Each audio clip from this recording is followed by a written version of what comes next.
Hello and welcome. Joining me today is Kendra Crompton, and she has actually written a wonderful book that comes with a workbook. And so I'm going to definitely invite you to check this out, Life-Changing Solutions. Kendra has been a mom and sent all of her kids off to school, and she has actually went for a late stage degree of which she ties into her personal wellness training. So she does coaching with others, and so she does a lot of keynote and public speaking and motivational speaking. So I welcome you, Kendra. Thank you so much for joining us today. Well, thank you for having me. It's going to be a fun time. It will be. So tell me, if you could ask any question today, what would you ask? Well, it took me a while to think of a good question, and I thought, I don't have any questions. And then I just pondered and I thought, I do have a question.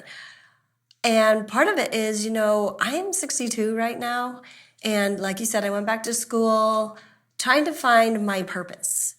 And I'm doing a lot of things, really good things, and I feel content and I feel happy and fulfilled. But yet there's this gnawing feeling of, is there more? Is there something more? And what is my purpose? And I think, as you get to this age, you're like, what can I give back? And I feel like I'm doing a lot of that, but still, is there something more that I should be doing? Should my footprint be a little bit bigger than it is? And how do we know if we're content and complacent, or should we stretch ourselves a little bit more and do some of these things that we've thought about, or stick into what we know? And I think that's where I'm at right now. And I have gone out and done some things, and it's a lot of work. And I thought, why am I doing all this work? And then I'm thinking, well, maybe I need to do that. But then I'm so busy in my daily life how do I fit that in if I am going to? And should I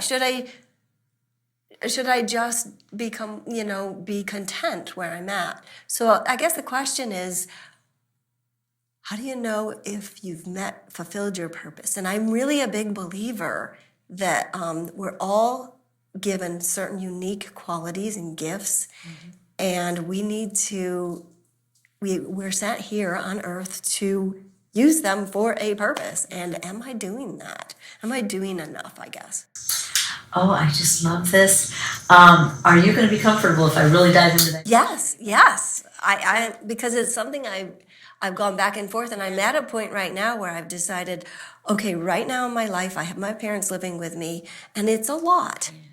And maybe right now is the time to just devote to my family, to my parents, to my children, and do that. And I've kind of been content. I felt good about that. But then there's still always this like little thing on my shoulder, hey, maybe you need to do something more. Right. And not that I want to be Mother Teresa or anything, but is there, that's kind of the question. So there's some words that you use that are critical to what we're talking about. What should I be doing? Do I need to be? And all of that is coming from expectations of society that have been put upon you. So we're going to look a little bit at expectations to the question.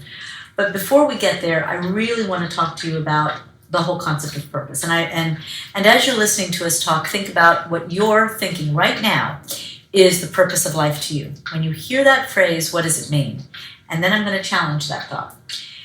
There are a couple levels of purpose to this life. One is, what is the general purpose of this lifetime, right? And so the general purpose of this lifetime, simply put, is that we are here to master challenges. So everybody by design is going to have their challenges in this life. And we are going to choose to master them or not, or something on the in-between. And so the general purpose is going to be just that. And of course, that's about you. Your challenges, what you choose to do with them. Are you going to find yourself in the same relationship over and over? Or are you going to take the time to master the challenges that take you into the same relationship over and over? If you're not happy in a particular area of your life, are you going to ask why? Not with judgment, but with curiosity so that you can move through that. So in general, we're all here to master our challenges or not, to move beyond the suffering into a state of love and joy and happiness. Some people will come in with the experience of suffering. I worked with a young woman who was an alcoholic and had one of the most angelic, magnificent voices. And at 26, drove drunk, driving down the wrong street, going to see her mom. She'd grown up in the same house all 26 years, went down the wrong street and hit a truck head on. And she died. No one else in the accident died, but she obviously traumatized the truck driver, right? So she suffered throughout her 26 years, and then she crossed over, and the rest is going to be much more of an enjoyable storyline, I'm sure. So your general purpose is like that. We're here. We're either going to or we're not, and what it is. Now, your individual purpose from a life perspective is, what are the key challenges? What are you here to experience? And that experience that you're here to have can sometimes be marked by whatever the key challenges are in this lifetime. So that's a harder question for each person to answer. What is my specific purpose in this lifetime? What did I come here? So when we think about your high school years, right? Go back to high school for just a minute. We're not too far apart in age. I'm just a little bit older. If we go back to high school, describe your high school years. I was really active. I did student government. I was senior class president. I played soccer. I did art. So overall, I had a really good experience. I wasn't like in the popular group, but everybody knew me, and I was friendly to everybody. So they voted me in to be senior class president, which was a shock to me because I wasn't in that popular crowd. But I think it was just because I related to everybody, and I had a pretty good high school year. I didn't really date a lot because I wasn't into like drinking, or it's part of my religious, beliefs. We didn't drink or smoke or that. So, but I went to parties, but I just I didn't want to be super involved in that. Right. So You just took 4 years of your life and narrowed it down to that. Yeah. Right?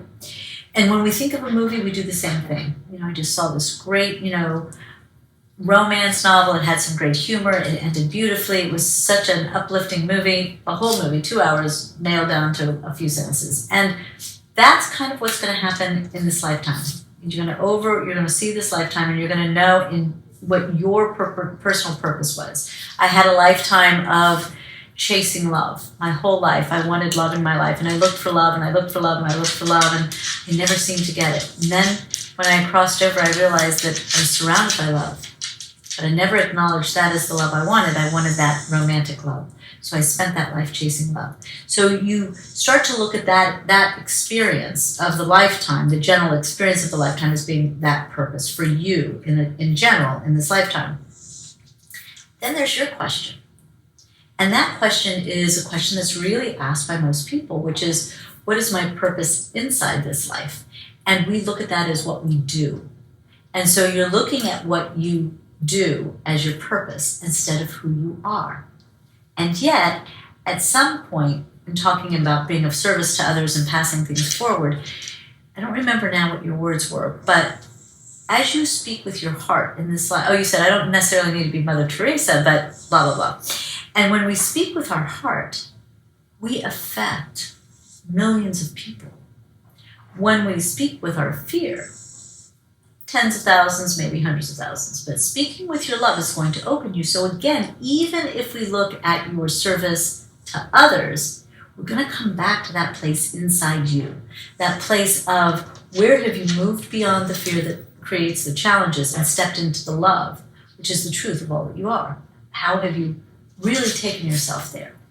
So our purpose physically in this lifetime, some people will find it in their career path, and they feel that their career path is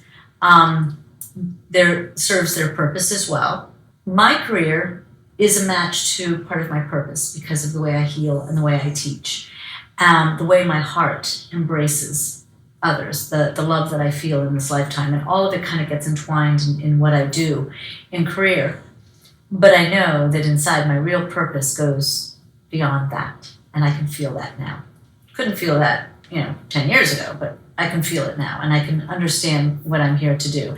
And don't get me wrong, there are definitely times in my life where I'm like, am I sure? What if I'm chasing a carrot? What if I'm just chasing a carrot, right? And so it's interesting, but there can be times where those two combine, right? But if we look at what we want to physically do, we want to pull away from what should I do? What do I need to be doing? Because now we're not listening to the inside of us, right? It's what's inside you. Think right now inside yourself as you're listening to us. What is it that you're feeling that you would like to do? And why? Why would that be fulfilling to you? And don't ask yourself if you're using I should, I supposed to, I need to, I whatever. Those are all expectations. So then back up again and come inside. What would you like to do? If you're going to do service, what kind of service, right?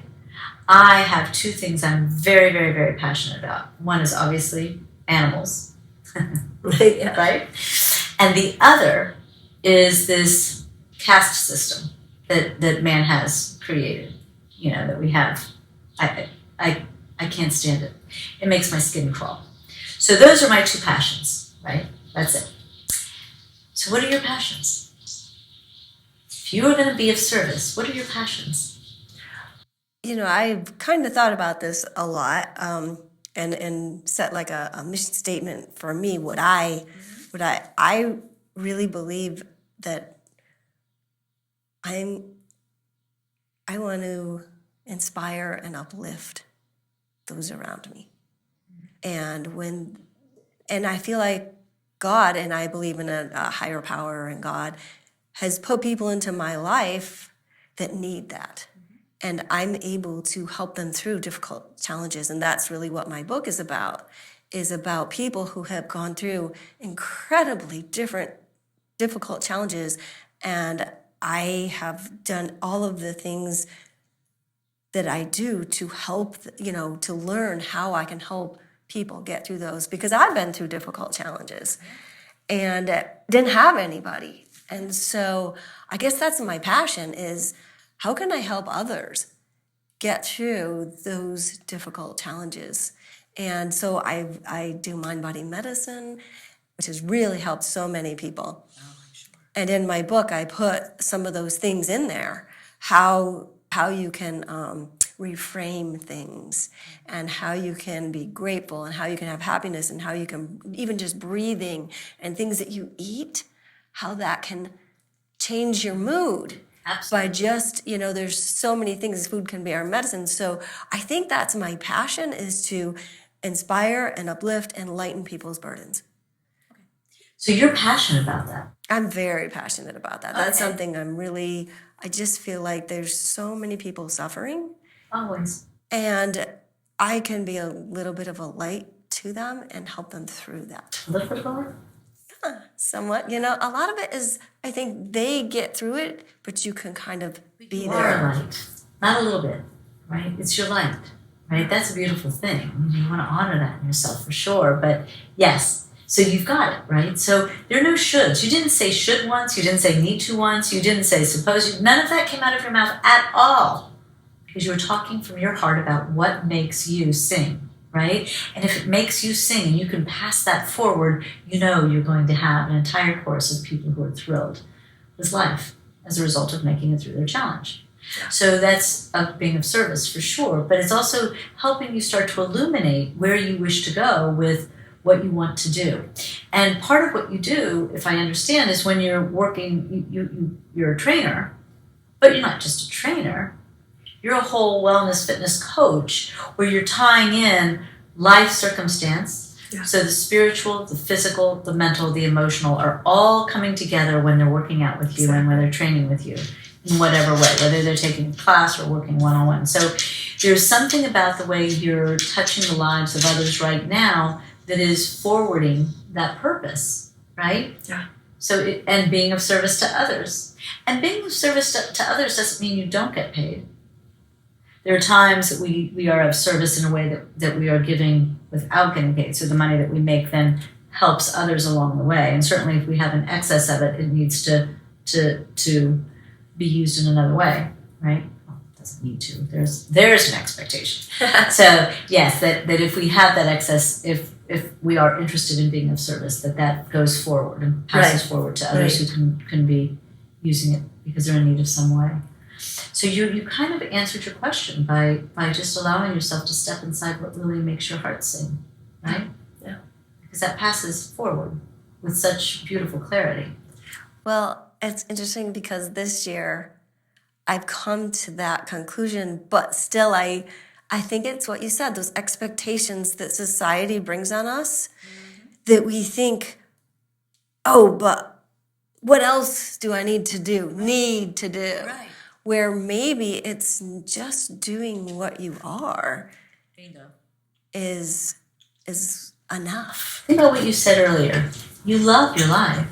You thought you were doing too much when you were doing this and that and the other. Yes. So you pulled back and came back to point. Yeah. But what's pulling you back again is what you think everybody expects of you. Sure. But your life. Well, I think also we have expectations of ourselves. Like all expectations are learned from others. From others. I don't So know. your voice inside yourself is still coming from others. Okay. Goals we have for ourselves. Yeah. So if you've listened to my other podcast, you've heard me say this already. Expectations are always learned. They come from, right? So inside you, you're going to set goals for yourself, right? You're going to know what it is you wish to go for. When we have goals in our own life, we don't say I should. We say I'm looking forward to. If I fix my bed every morning because I should, it's like every morning I fix my bed and I really don't want to, and I keep looking for the time that I don't have to. Like cleaning litter boxes, that's a should. I do not enjoy it, but it has to be done, right? Many of our household chores are expectations that are not coming from us. They are expectations of society, right?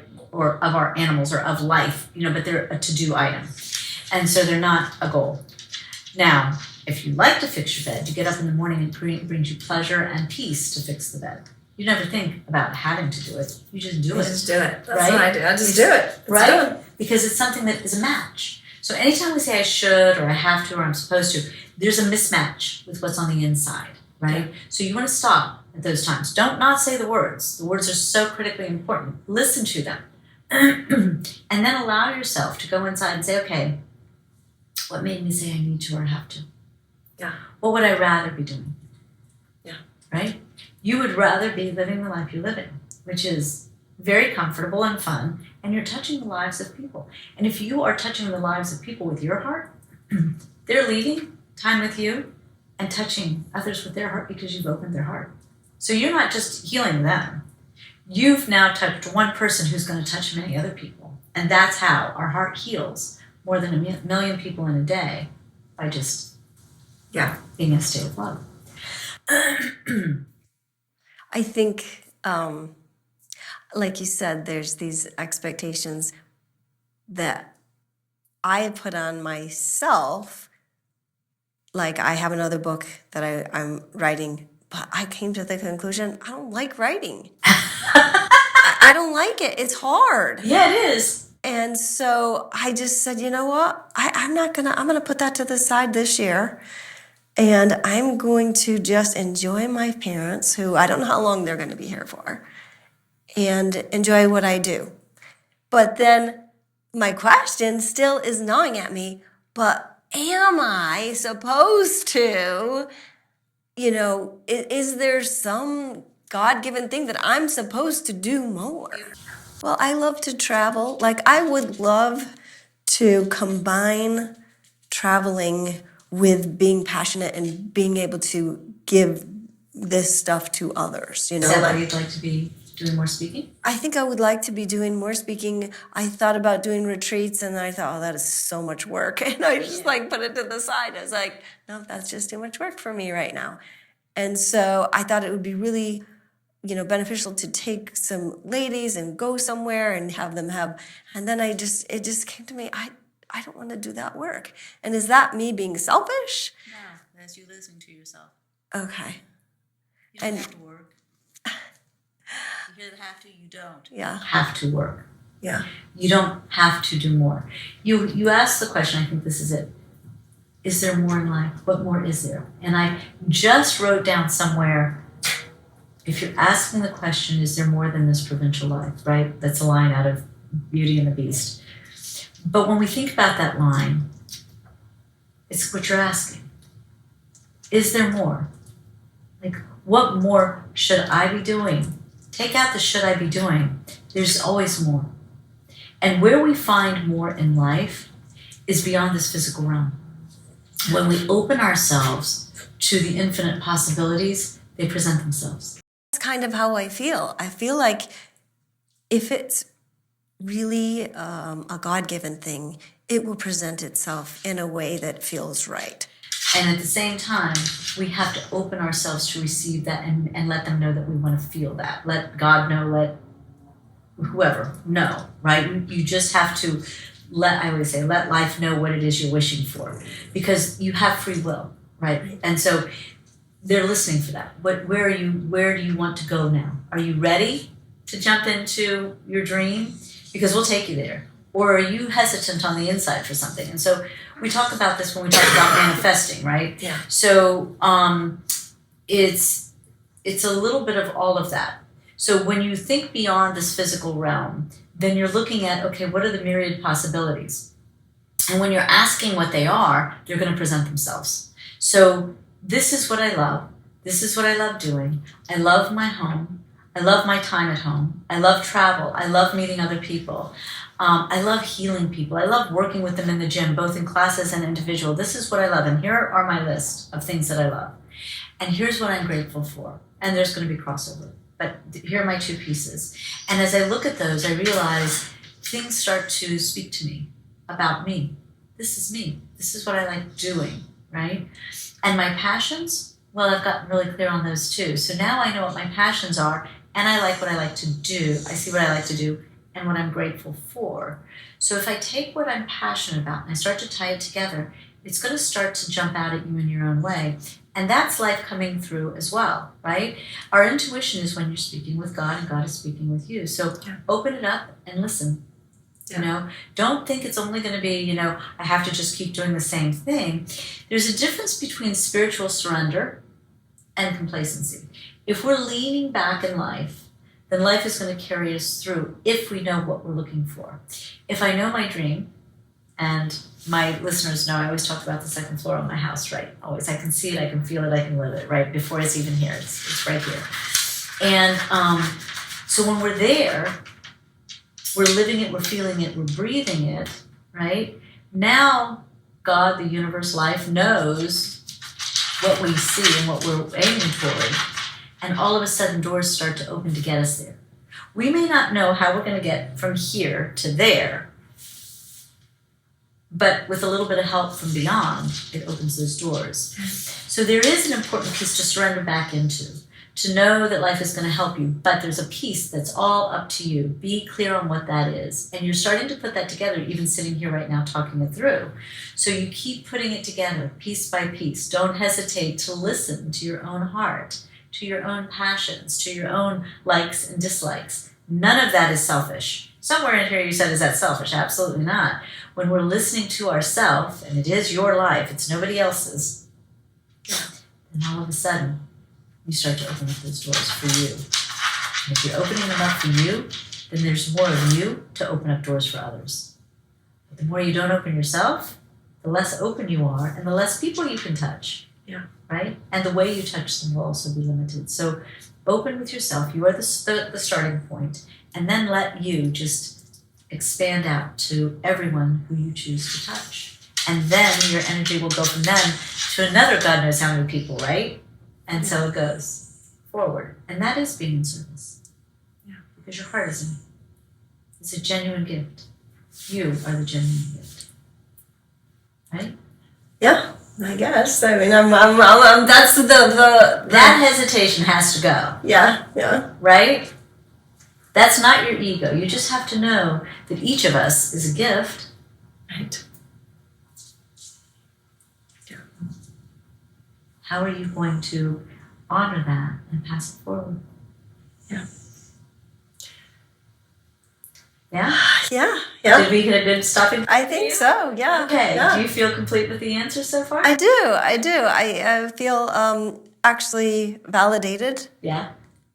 For where I've come to this year, and that I don't need to have this gnawing thing that I got to do something more. No. that it will present itself when it's the right time. Yes. And maybe right now, the right time is like I had already come to, devoting to my family. Right.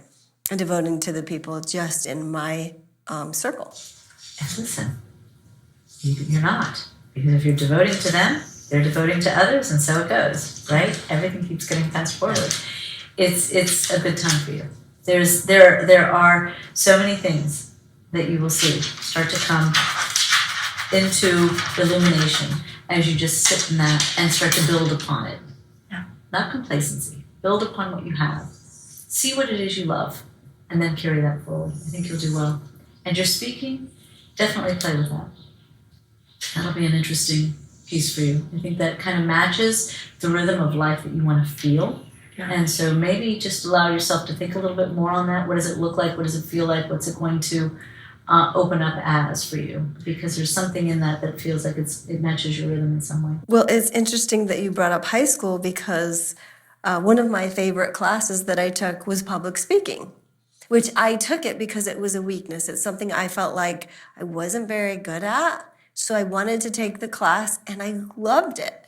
And then that's what I did in college. I went and I originally was doing art and then I did communications and with an emphasis on speech writing and public speaking. And so I feel like that wasn't just, like you said, it presented itself and it's been really, I've been able to use it so many ways. I teach a Sunday school class, which seems like a little thing, but the people in the class really enjoy the class and they're uplifted and I'm doing what I'm passionate about, which is uplifting and lightening burdens. So, and even though it's just like a small little church group, it's something. Yeah. Again, it's not so small. Yeah. Think about all of the energy and where it leaves when they leave that classroom. Where does it go? When they leave the church, where does it go? It's very powerful. Oh, thank you. Thank you. Oh, you're so welcome. I think that was really a fascinating talk. So we really looked at today the meaning of purpose in life, right? We looked at all three. There's the general purpose of life and why we're here. And that is to move beyond the challenges and find happiness, joy, love, or not. That's up to how it is. But the general purpose is that's given as to us to do. That's why I have such a dualistic model. Second form of purpose is the individual's purpose. What is your purpose in this life from a higher plane? And yours is more specific to what part of the suffering will you master and what will you not? How far will you take it? What's the experience you came here to have? And the third level, or the third type of purpose is what we talked a little bit more about, which is your physical purpose inside this lifetime. What you're doing, what you wish to be, and how you wish to express yourself through what you do in this lifetime. And so in looking at that, we looked at, okay, so how do we pull back inside ourselves, know what we're feeling inside, know the experience we wish to have, know the dream that's attached to that experience, so that what we put in motion is a giving of ourselves and a being of ourselves in a way that is purposeful in this lifetime. And I think that in so doing, we let go of that need to listen to the have-tos and shoulds and supposed-tos that are the expectations of society, family, and more. So as we pull in, it's really important. And of course, you're listening to two women speak, and she kept saying, there's more. And as women, just to say, we are socialized to do more, because we're always taking care of others. And so sometimes we don't know when to stop. We don't know when enough is enough. So that's another podcast, another day. I'm sure that question is going to come up at some point. So I want to thank all of you for joining us. I think that I hope you really look inside yourself and ask what you see as your purpose in all three ways. What does it mean to you? And if you have any questions, please post them underneath the video, because I would love to answer them. Or you can find us on the website or anywhere on social media. Thank you for joining us today. And until next time, may the magic be yours. Thank you so much for joining me. And please visit KristenBomas.com, where you can easily access all of my social circles.